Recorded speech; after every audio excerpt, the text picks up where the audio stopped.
presenters. One of them is a founding inductee of this Hall of Fame in 2008. She's worked everywhere, or has worked everywhere, pardon me, the WWF, the NWA. The other one is also known as Sergeant Muldoon. Many classic WWF cards in the 80s. Please welcome Sandy Starr and John Callahan.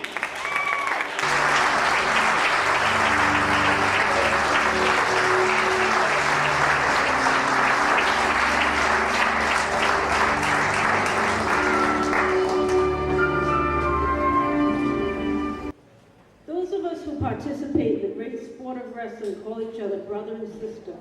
But I was doubly blessed to call Jack Savage my brother in and out of the ring. I was born prematurely on the day before his 6th birthday, and ever since then I looked up to my brother. There wasn't much money, but we were encouraged to explore our interests as much as possible. Jack and I shared many interests, including reading, writing, art, music, and wrestling. And in March of 1963, when Jack won the citywide spelling bee by correctly spelling anti-disestablishmentarianism, he got a trophy, a dictionary, and a write-up in the newspaper. And I was so proud, and I looked up to my brother. Jack grew well, and while working at Hasbro, he submitted drawings which were modified later became products. Not having many toys, it was a dream come true to have my brother work where they were made, and I again looked up to my brother. Music was a great artistic outlet for Jack. He played the guitar and keyboard in a few well-known bands, and they were good enough to play in the Battle of the Bands that was sponsored by the radio stations. They played both at Rocky Point and on television on the weekends. And through these connections, my brother and I were able to take time to go to the Newport Festival and hang with Janis Joplin, Joan Baez, and many others. I was in awe of them, but I looked up to my brother. Jack was an animal lover and rescued a dog that he treasured, and he gave a good life. He became an animal control officer, and one of his rescues was especially noteworthy, so he was on the news. As I watched the interview, I looked up to my brother. Wrestling was a big part of our lives. When we were young, our mother had told us to see Gorgeous George at live events, and we always watched wrestling on TV that was filmed in a studio in Detroit. That tells you how old I am. Jack wrestled in high school, and he did well. But oddly enough, it was music that led us to wrestle professionally. We were in a music store buying albums when we noticed a sign that a wrestling event was coming, and tickets were on sale at the store. And Jack and I loved to talk. So we had a great conversation with the store owner, who happened to be the state athletic commissioner for boxing and wrestling in Rhode Island, who also worked with Dave Ford out of Boston. Our lives turned a corner that day, and we learned every aspect of professional wrestling, from the concession stand to ticket sales, driving the ring truck, setting up the ring, advertising, promoting, and wrestling. Whenever Jack he did outside the ring or inside refereeing or wrestling, he did his best. And in those early days, there was a commissioner and a timekeeper who sat ringside at the table, and Jack knew of the importance of their jobs as well as his.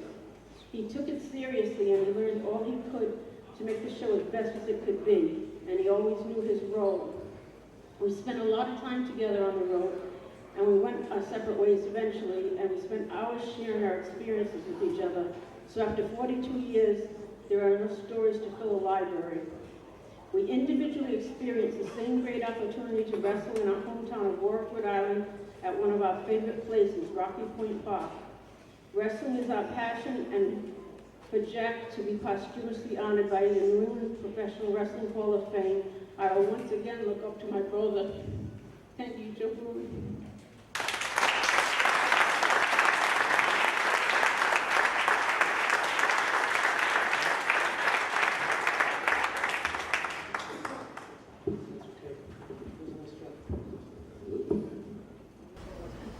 And the giant just stepped up to the microphone.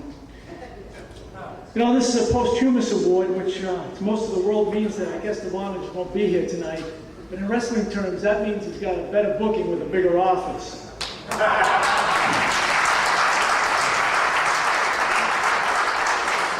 As Stanley was talking about, when Jack started in the business, you didn't just grab your bag and go to the show. You went out there and you set up the ring. You learned how to ring announce. You learned how to referee. You kept the time. You took back the jackets.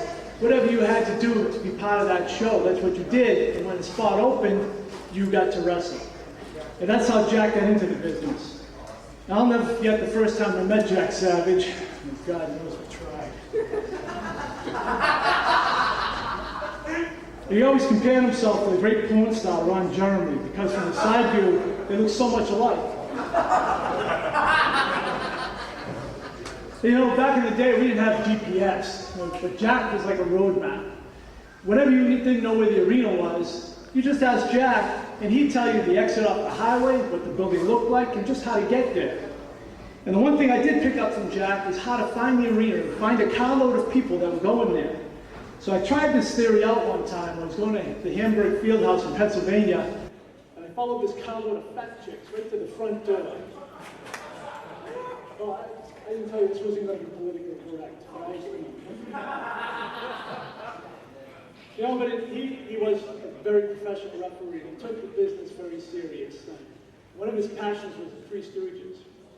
Back when we were in New York doing TV, Jack was a referee for me, and Jimmy Snooker had just splashed me. I was waiting for the stretcher. But Jack was always great at positioning. So what he did was, my face was in camera shot, and he was facing me. He looks down and said, well, this is a fine, how do you do? And all I could do was keep from laughing while he's telling me this stuff. We worked a lot of promotions together, and we went to Montreal together. We worked with Tony Santos in Big Time, Mario Savoldi in ICW. Everybody remember Mario Savoldi? Right? I probably should have left that one out, huh? We worked for Alpha Novi and Bush Sale in the Northeast, and I wish there was some of the guys from the Northeast because they could tell you a few stories about that. I told Carol backstage that I wasn't going to tell this story, but I'm going to tell it anyway. All right. On June 17th, 1994, and I didn't get this out of memory because my memory's not that good, we were doing a show in North Brokendale, Connecticut. After the show, we went to a restaurant up in Worcester. It's called Barbara's Crossing. Barbara's Crossing had all-you-can-eat chicken and ribs on the weekends. So we get up there, and the reason why this night is so significant is when we got in, on the TV was a white Bronco going down the Los Angeles freeway. Everybody knows what that was.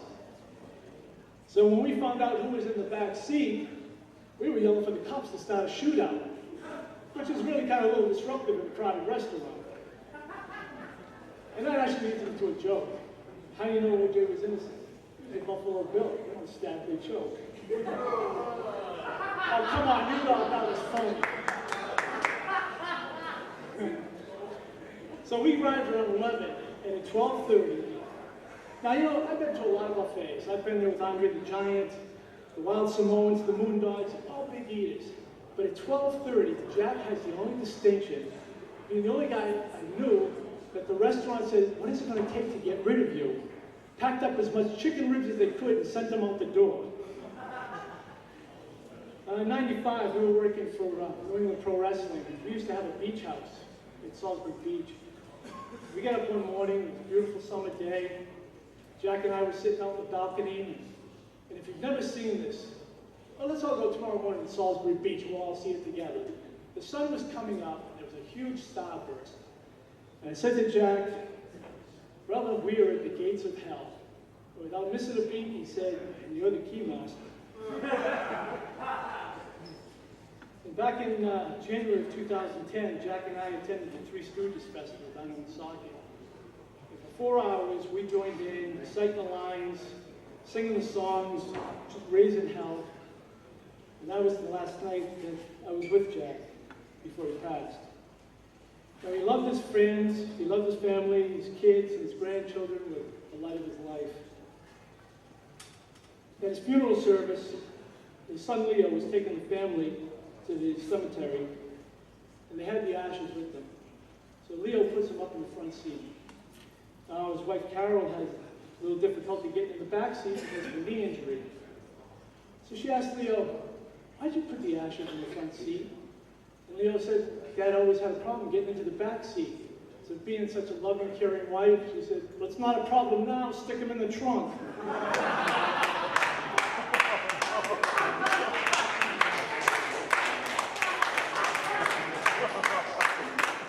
So, ladies and gentlemen, here to accept the award on behalf of Jack is his wife, Carol. Would you show the love for the latest inductee into the New England Pro Wrestling Hall of Fame, Whiskey Jack Savage.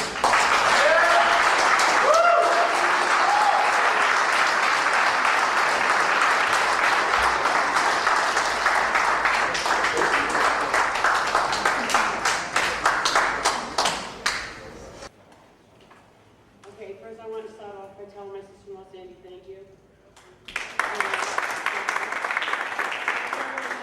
Stories he wasn't supposed to tell. He had him cross me and I said no. But the trunk, I didn't put my husband in the trunk, I swear. He went in the back seat with the kids. We had to carry him to his grave and everybody was happy. Hey, he carried her long enough. By the way, our granddaughter's right there, she's 17.